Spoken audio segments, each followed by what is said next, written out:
this computer. Okay, here we go. Out of the ashes of the Inquisition, the Sefardim Reborn in Amsterdam. This is a fascinating story. For the past, I don't know, maybe 4 or 5 months, we have been looking at the story of the conversos, the Marranos, and their quest, their plight, the mass conversion, the way the Jewish community treated them, all sorts of different aspects of it. This week, we're going to look at Amsterdam as a special case. Amsterdam, Hamburg, maybe to a certain extent Venice, there were a couple of cities that had displaced or reborn Sephardic Jewish communities. Probably, though, Amsterdam was the best of them and the most interesting of them. And here you see an etching by Bernard Picard of the great Portuguese synagogue in Amsterdam. And this great Portuguese synagogue, I was there. It is truly a spectacular place. Mayor Moses, who's a member of our community, said to me, I don't know what in the hell it's already finished. What? What are you watching? Oh, hold on. Sorry, gotta get the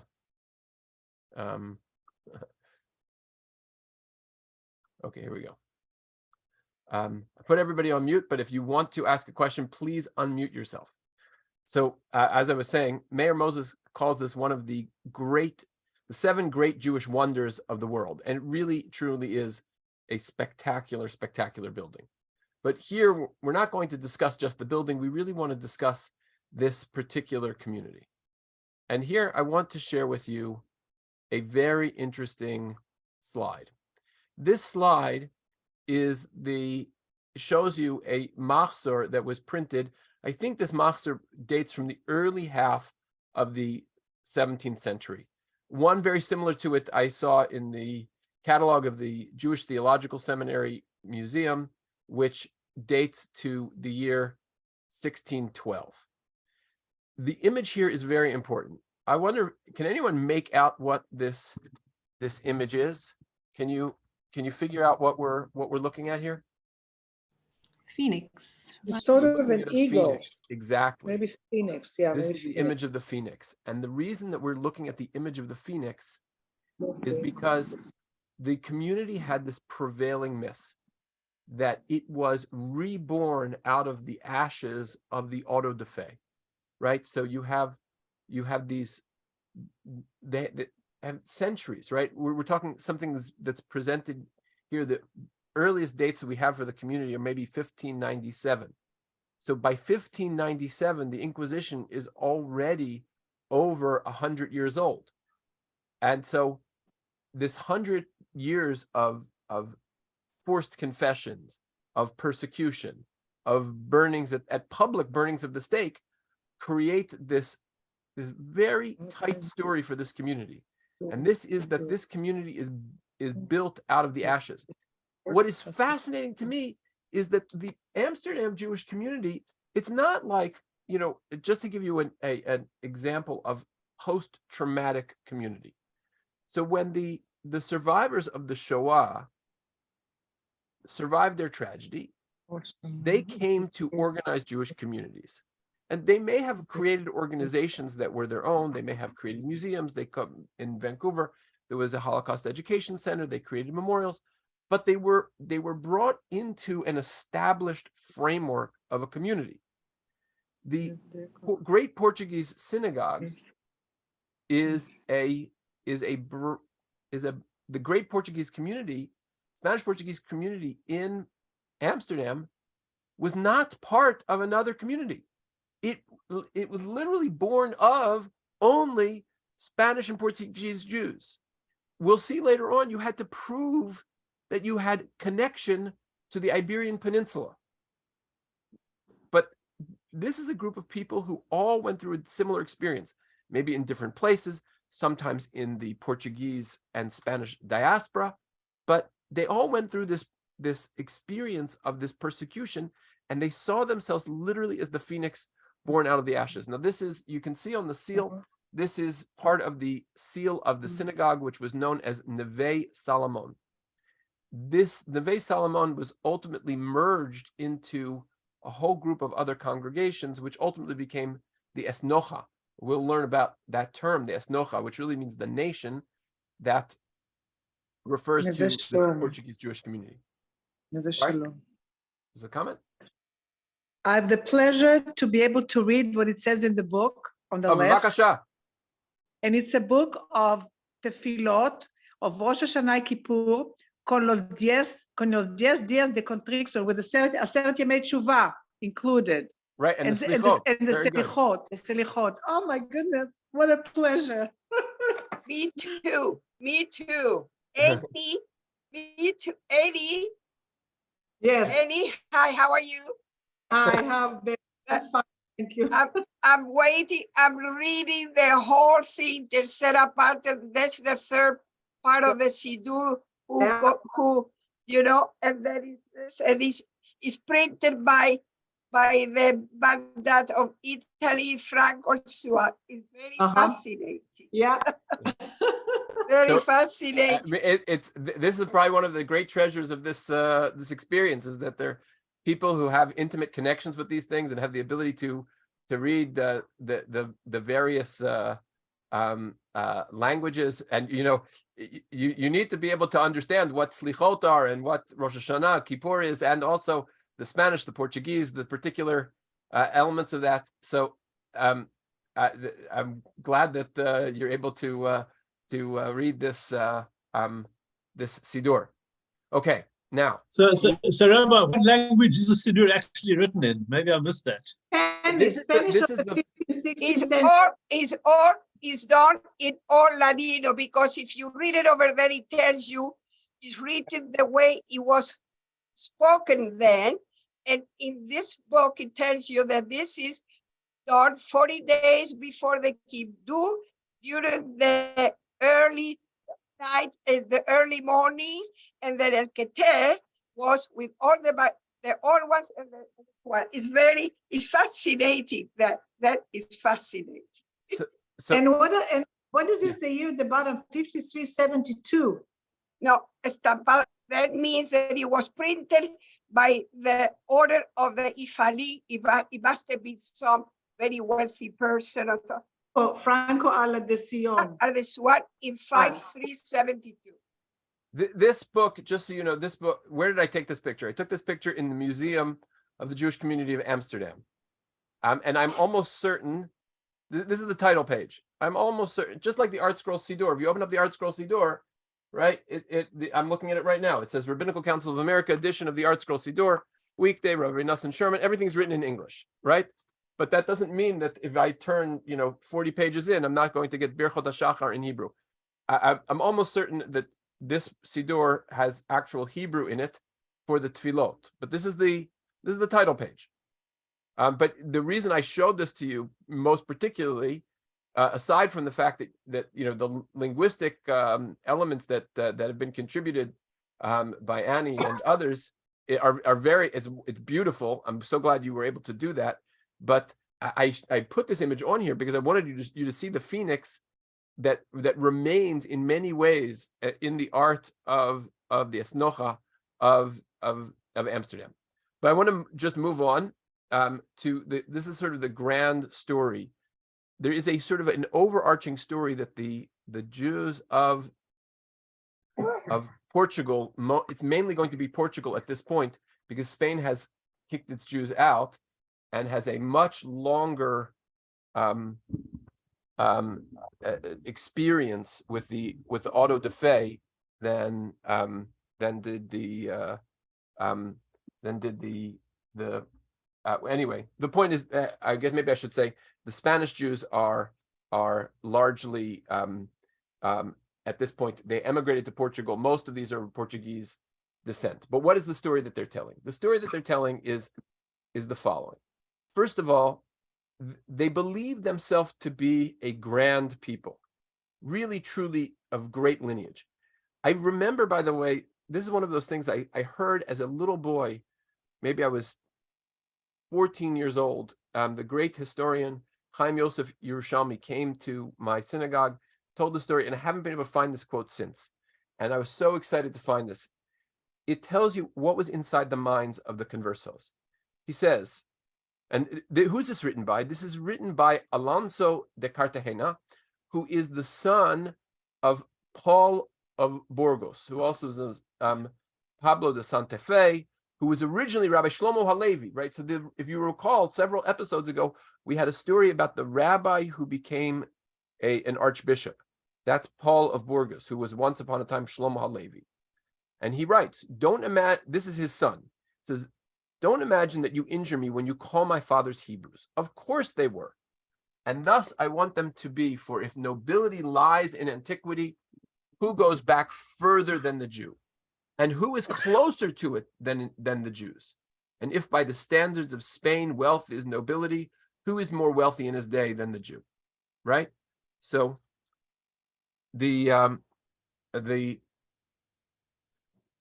this shows to you that these people knew that, first of all, the Spanish wouldn't let them, and the Portuguese would not let them forget that they had Jewish lineage.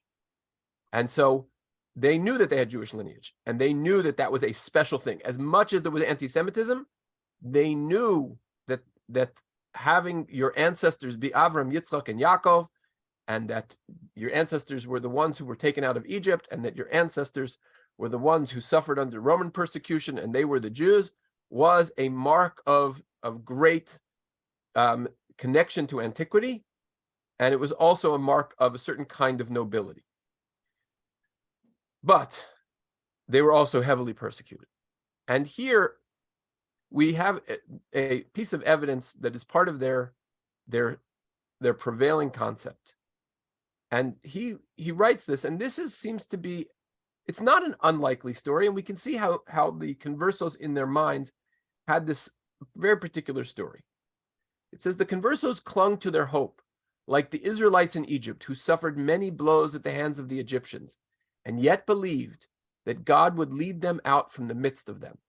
And as he did with a mighty hand and an outstretched arm, so too the conversos looked upon the Christians as Egyptians or worse, and believed that God had them in his keeping and miraculously preserved them.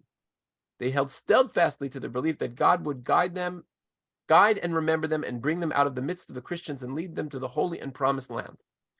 So the conversos, while they're secretly practicing Judaism in Portugal, in Spain, wherever, they know the story of Yetziat Mitzrayim, and they are holding out hope that one day the Moses will come and will rescue them and take them to Eretz Yisrael.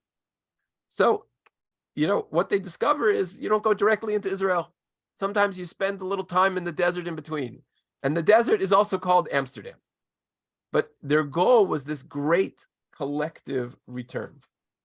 Now, there's an interesting thing that we're going to have to come back to in a few minutes. But there are three principles that the conversos all seem to have held. Number one was that they rejected Catholicism as a form of idolatry. And number two was the conviction of belonging to the Jewish people, which worships only true God and which were redeemed by the Mashiach, that they have to belong to this people. And number three, that they have a belief that you do not have to believe in Jesus to be saved, that personal salvation is achieved through the law of Moses. And one of the things that they would do is when you went into church, one of the things that was very common, and we have this from the diary of Isaac de Pinto, who is a 17th century Jew, not the famous Isaac de Pinto. There's a famous Isaac de Pinto who was a banker in different one, also wealthy, but maybe an ancestor of his. But as Isaac de Pinto, he tells us that when you entered a church, you were supposed to say the Shema. And when they started to do the communion, the Jew was supposed to whisper, "Old bread and wine, I believe in the law of Moses." So the believing in the law of Moses was a central aspect of faith of these conversos. So really, again, the three things are: number one, they reject Catholicism as idolatry. Number two, they're part of a Jewish people, and they believe in this grand narrative of rescue. God is going to rescue them, like from the Egyptians. And number three, a belief in the law of Moses. And now the question is, when you move to Amsterdam, and you're a community that was not used to sort of normative rabbinic behaviors, how do you create a community with enforceable boundaries? Now, this is a very interesting thing, by the way. Just I decided if we're going to talk about the Amsterdam Jewish community and the Torah and the enforceable Jewish boundaries, this is a classmate of Jaap Hamburger in the foreground. He's the gabbai of this great synagogue. That's my Sorel and my mother in front of that picture. He was opening up the Aron Kodesh to show us their Sifrei Torah. This is the one of the great, beautiful fixtures. This is the Aron Kodesh in that great synagogue in Amsterdam. And back to our story, though, back to this idea that you had to believe in the law of Moses. So the funny thing is that, and this is Jews acting like Catholics, but not knowing they're acting like Catholics. The Jews, they had to believe in the law of Moses, but they didn't have to practice it, right? You have to believe that salvation is achieved through the law of Moses. Practicing it, well, maybe you don't have to do all the mitzvot. So that was part of the funny thing. And now this new community has to set up as a regular community with real boundaries, real halacha, with Talmud and halacha as the central governing texts of law. And the funny thing is it turned the Inquisition on its head, because if you recall, part of the fear of the Inquisition and the ultimate reason, the stated reason of the expulsion of the Jews from Spain, was they were afraid that these secret Jews were actually Judaizing their neighbors, or the Jews themselves were Judaizing the neighbors, and we were afraid that Jewish converts to Catholicism would revert back to become Jews again. And here, the Esnocha, the established Jewish community, is afraid. It's rebuilding itself. It has this mass return to Judaism, but they have to be careful because people have nuns and friars who are mishpacha, right? And so they have to create boundaries to this community so that it can continue to be a thriving and organic and impermeable to a certain extent unit. Rabbi, can I ask you a question, please? Sure. You said that the conversos had three central kind of core beliefs. The first of which I think you said was they believed that Catholicism was not idol worship. Was idolatry. Was a rejection of Catholicism because it was a form of idolatry. So there's a double negative there that I'm not getting, but either way, they rejected Catholicism because Catholicism was a form of idolatry. Okay, but they rejected Catholicism anyway. I mean, they weren't really converted. They just pretended to be converted. So what difference did it make? What you have to know is, by the time we're getting to 1597, to this group of people, their great grandmothers had already converted, right? They were 4 or 5 generations, right? So nobody's doing any converting anymore. They were all just secret Jews. But but people had to go to church, right? If you didn't go to church, then you were definitely Jewish, right? So right. Church was their beard, right? So before you go to church, Imala's going to whisper in your ear, Yankala. First of all, when you walk into the church, you say Shema Yisrael. Second of all, you see that guy up there? That's idol worship. Second commandment, right? I see. I see. All right, got it. Okay, you've Right. got to reject. You got to look. The priest came on heavy, right? This was no cakewalk. There's a second piece here which I tried to represent graphically in this funny slide. this slide shows the fact that, the first generation works, they experience the auto da fe. But as the image of, and here's my little graphic of this, as the image of the auto da fe begins to fade as an active issue, maybe you heard about a relative who was becoming persecuted by an auto da fe, burnt at the stake or whatever. But because it wasn't active in your neighborhood, there wasn't an inquisition in your neighborhood, it became much harder to sustain this particular state of mind for the community. And this led perhaps to some of the decline that you had in the Portuguese community.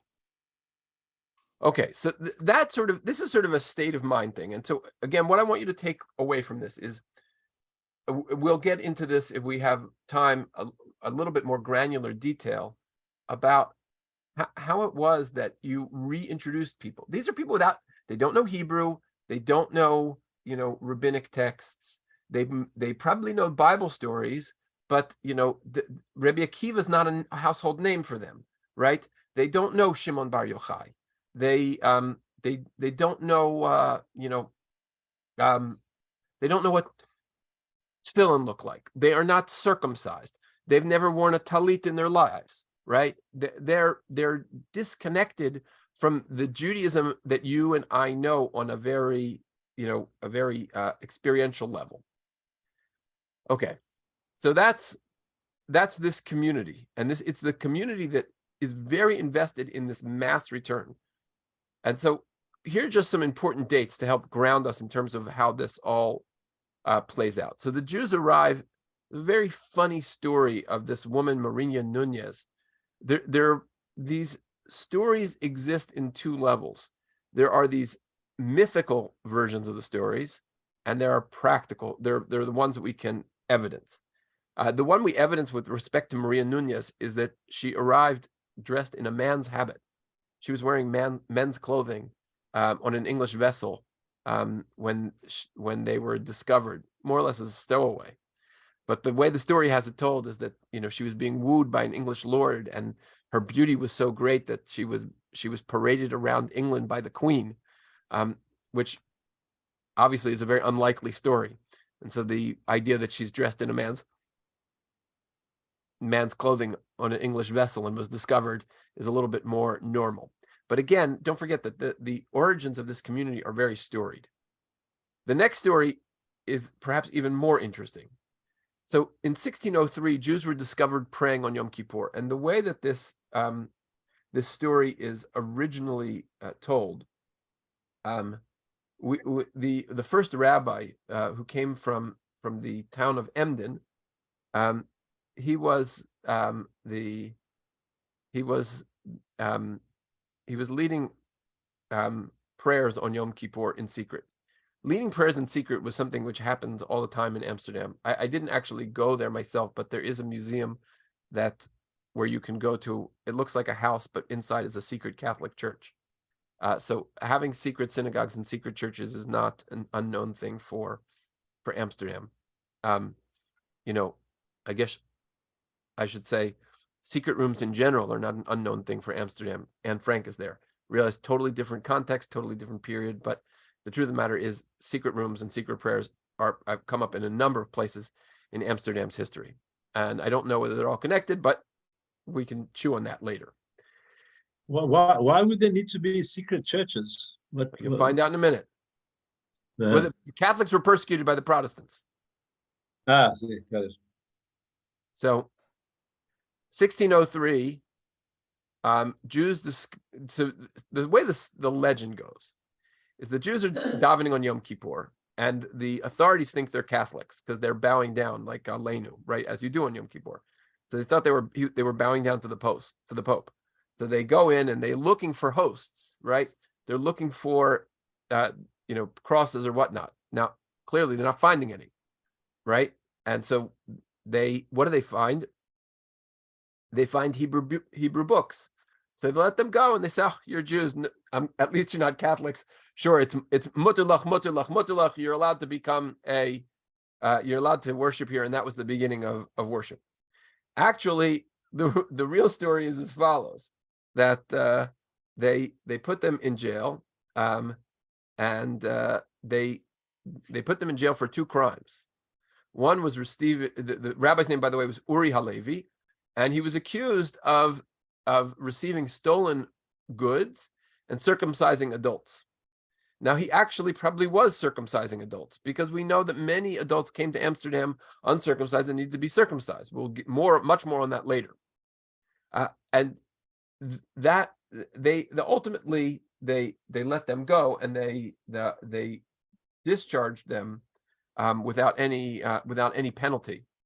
But the official practices, the official sanction to worship Jewish practices did not come until 1614, and that was sort of an offhanded thing.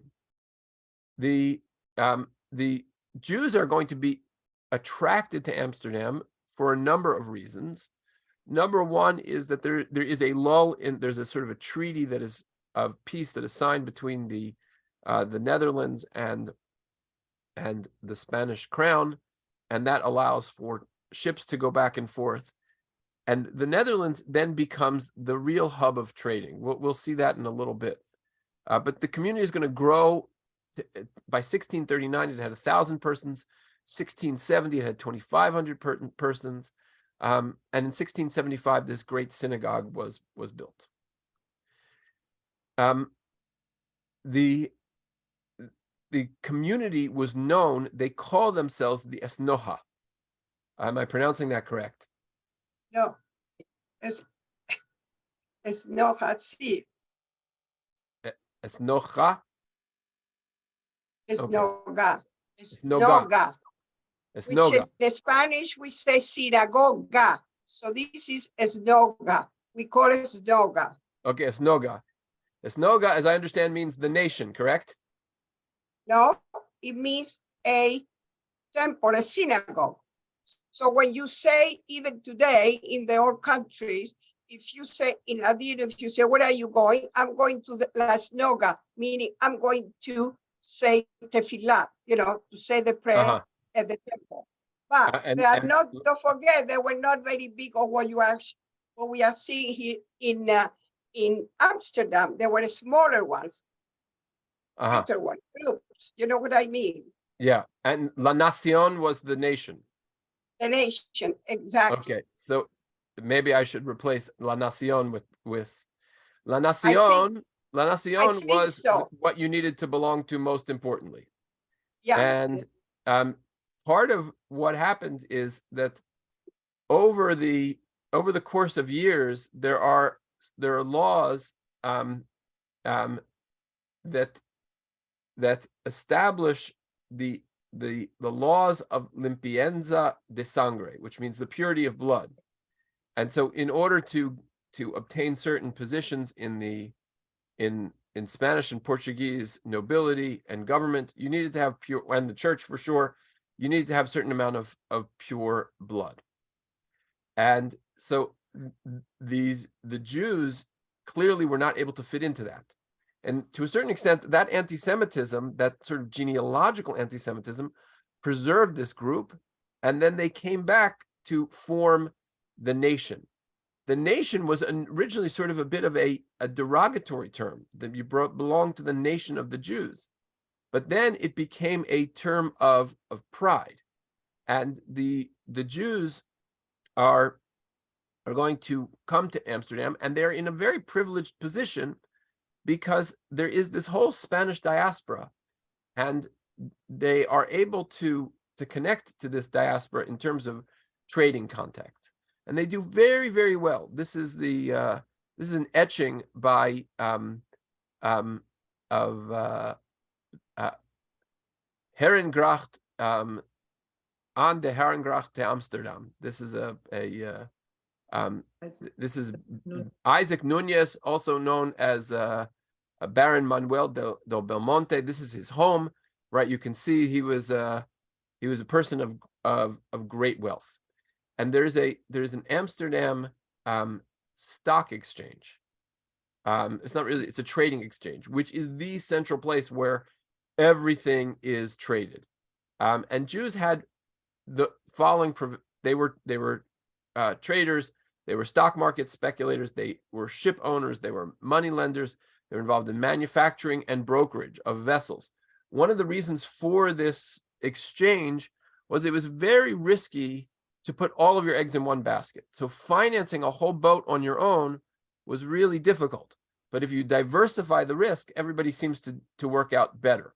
And so this trading floor, this exchange, is what makes Amsterdam into a very wealthy city, and it is also what attracts a lot of Jews there, at least from economic perspective.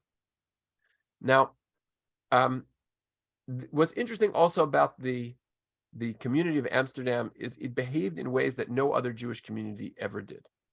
Marriages between merchant families were done. You know, if you were big, if you were an important merchant family, you might marry with another family. So, and some of these families are Pinto. I don't know if we have any Pintos on the call. I think we do. And so Susas, De Costa, all of these are the families that intermarried each other. But what's most interesting is in places like Poland and France and Germany and Turkey, if you were Sorry, the best, if you were the I'm not. sorry, What? No. Okay. I have money there. so if you lived in one of those areas and you were a wealthy man, you would seek out the rabbi's son for your daughter. Or if you were a wealthy man, you might ask, you would probably seek out the rabbi's son for your daughter. Typically, wealthy merchants would seek out people with great rabbinic bona fides to marry their daughters. That did not happen in Amsterdam. The wealthy murder. supported the rabbis, but they did not marry their children to rabbis. It was a merger. Absolutely. So who was in charge? Who ran this community? This is, by the way, another one of my own photographs. This is the chamber of the Mahamad. And this is the great synagogue it's built like the temple in Jerusalem. I should have, sorry I didn't give you a slide of the whole complex, but you have the synagogue is in the center, and you have this courtyard around it. And around the courtyard is the mikveh, is the Chevra Kadisha, are the places where they sew the tachrichin, and the rabbi's office, the cantor's office. And as well, you have the chamber of the Ma'amad. Also, the yeshiva was there. This is the chamber of the Ma'amad. This is where the leaders of the community would sit and would make the rules for the community. So the Ma'amad was made up of typically 6 parnasim and the gabbai. So there were 7 on there. This is the sort of highest level council, and they had a number of responsibilities. They would appoint the heads of the various chevraot, of which there were many, and you could only be a parnas if you paid the highest strata of taxes. Now this might offend you, because you might say, wait a minute, this isn't fair. Why do only the wealthy people get to sit on these boards? And the answer is, in places like Amsterdam and many, many other Jewish communities, you find that if you paid the largest share of funds into the community to be distributed, to be paid out to the poor, to pay the rabbi, to take care of the Chevra Kadisha, etc., then you felt that you had a greater right to say where your money was spent than other people. And this was generally, and probably also meant that the rules of the community in different aspects, of which may very well touch on economic rights and privileges and make and break fortunes. This also was because you paid this higher level of taxes and your exposure was greater, then it was considered appropriate. And this is upheld by many rabbis, Rabbi Rafal Mordechai Malki, and as well Shmuel de Medina, and in Salonika, many of them, the rabbis endorsed this form of rule. And also in general, the richer you were, the longer you held your position. Let's talk about charity for a minute. So it was organized into various different kinds of chevraot.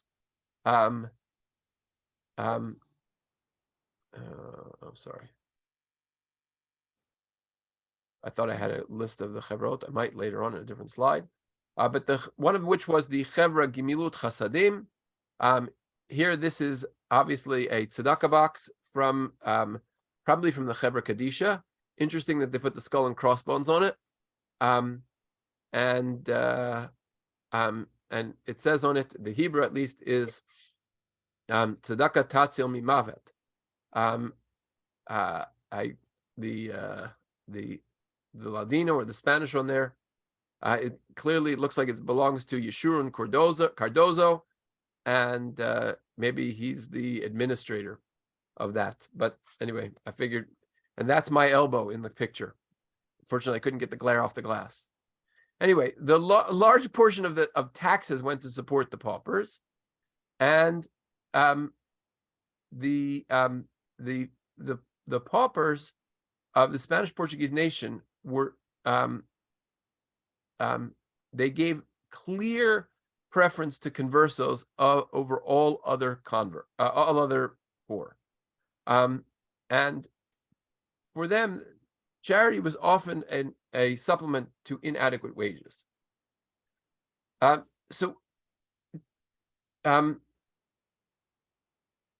of the things that was part of the contract between the city of Amsterdam and the Jewish community was that the Jewish community would be responsible for taking care of the poor. And so it was very important to the Jewish community that the poor were properly subsidized and that they did not become a nuisance in the city in any fashion. And that's part of what the Parnasim of the Ma'amad were meant to do.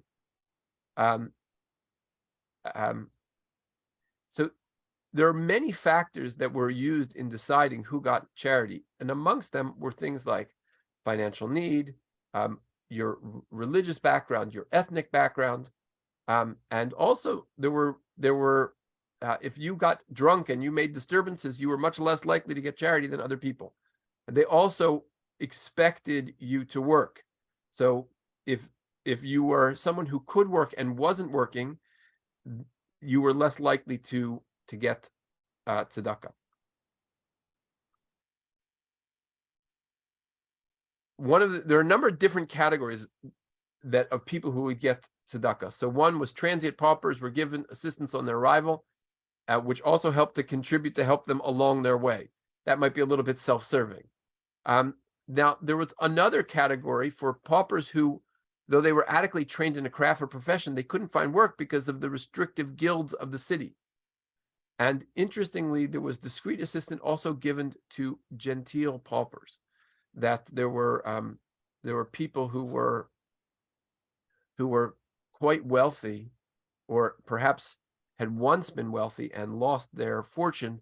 And there is a provision of Jewish law, it's called De Machzero Asher Yachsarlo, that you support them according to their loss. But those people were also given discreetly by the Chevra, these various charitable organizations.